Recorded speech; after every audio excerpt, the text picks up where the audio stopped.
hazardous zone that you can't, but there's still plenty of options within still being in the shoreline or in a forested area. Yes, well, Yes. again, it's a lot more detail, but there's things you have to do to be able to develop in areas where you're not supposed to develop. Okay, I mean, there's all kinds of direction in PPS as to where you shouldn't be. Okay, and for example, in an environmentally sensitive area, it says you have to prove that you're not impacted. Okay, that's what it says. So you have to do the reports that tell us and tell the Ministry of Natural Resources that you're not impacting the natural environment. Yeah, no, I'm aware of that. I'm just saying that, I mean, just making some broad statements, and I'm just saying that for us, it would close down a lot of our development if we don't allow it at all. That's fine. Good question. Councillor Russell? Through you, Patty, so take using the analogy that was just used there, but West Saint would be a perfect example of that, because basically our shoreline all the way to Shepherd Point is pretty well developed. Other than parts regularly, the natural area is pretty close.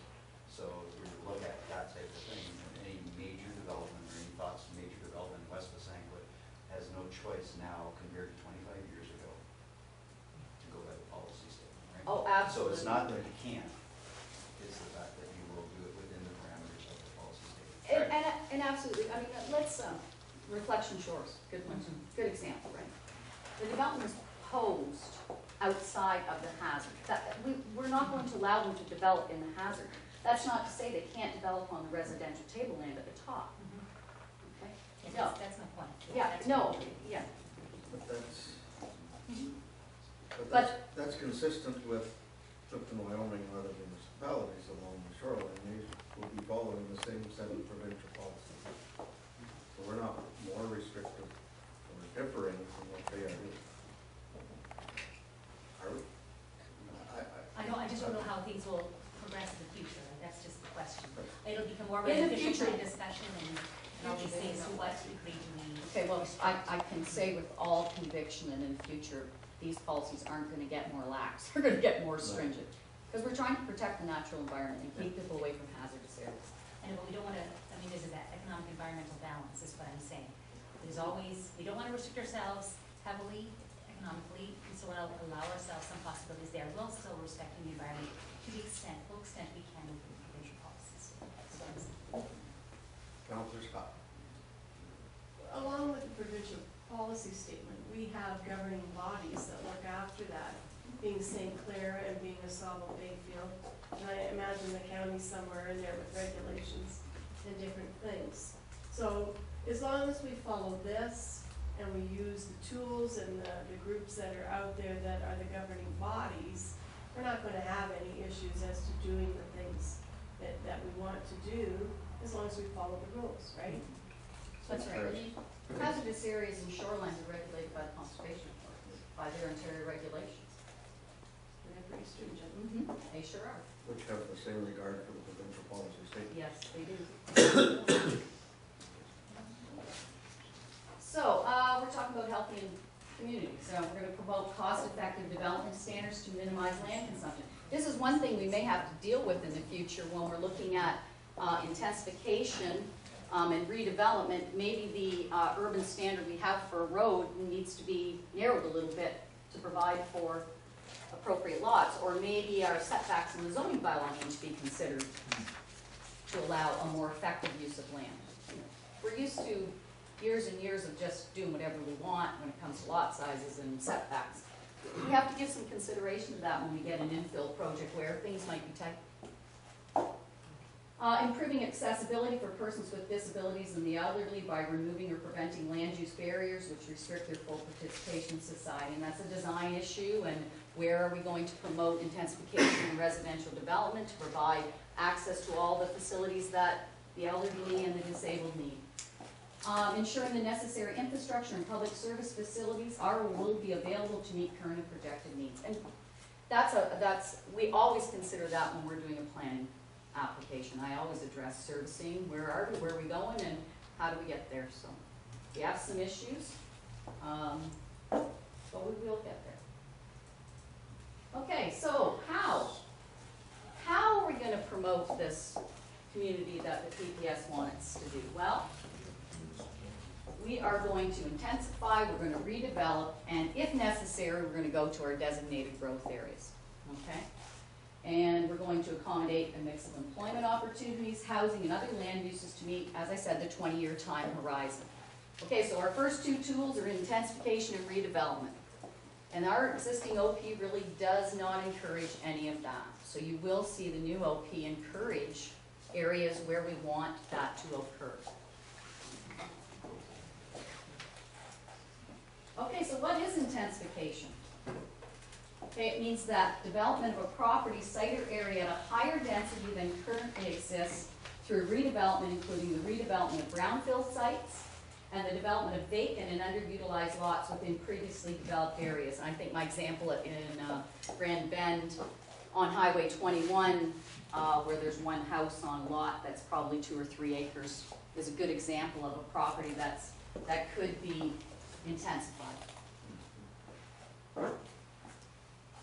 It also means infill development and the conversion or expansion of existing buildings. And we have sort of talked about this. The Planning Act allows a person to establish a second dwelling unit in any single family dwelling. That's intensification. Okay.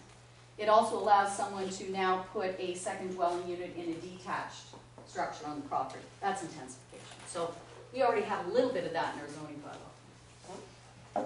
But the province is looking for more, sorry, yeah.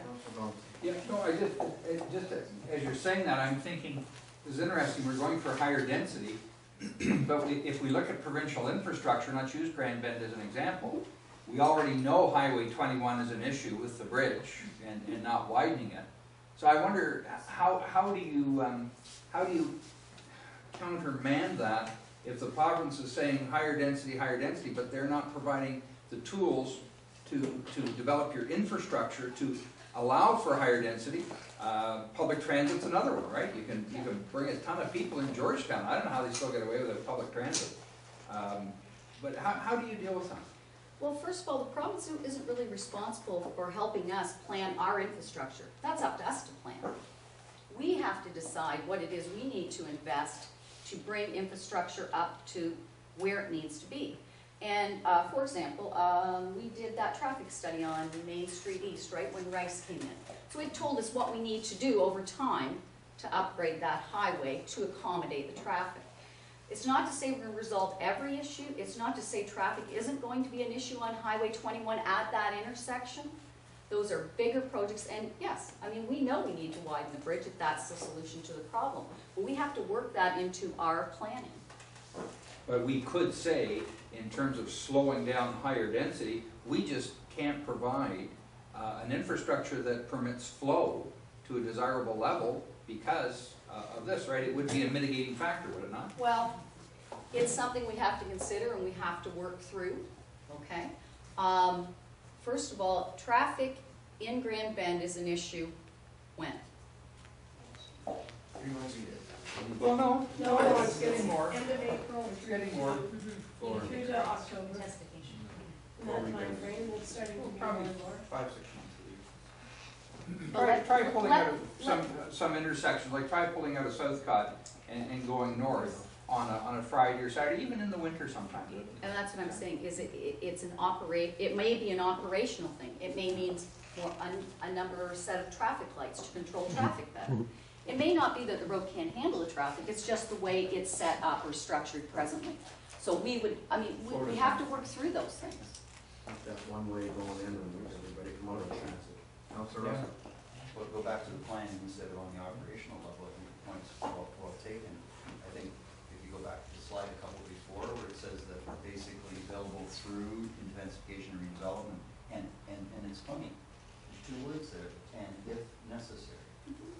But that's not the provincial policy statement, you wrote that. Am I correct? No, that comes from PPS. That I didn't says write it that. says how and all that, It says, and if necessary, oh, how's me? and if necessary, it's in it. Which part is Can I you add there? just a little bit into it? Which part is you? And if necessary, But how? designated growth areas. So go to the point that was just made. Yep. The fact is, if we did have those impediments to growth, to intensification, to redevelopment, right, then we have the choice, and we better make sure that the language within the OP says that if necessary, that designated growth areas.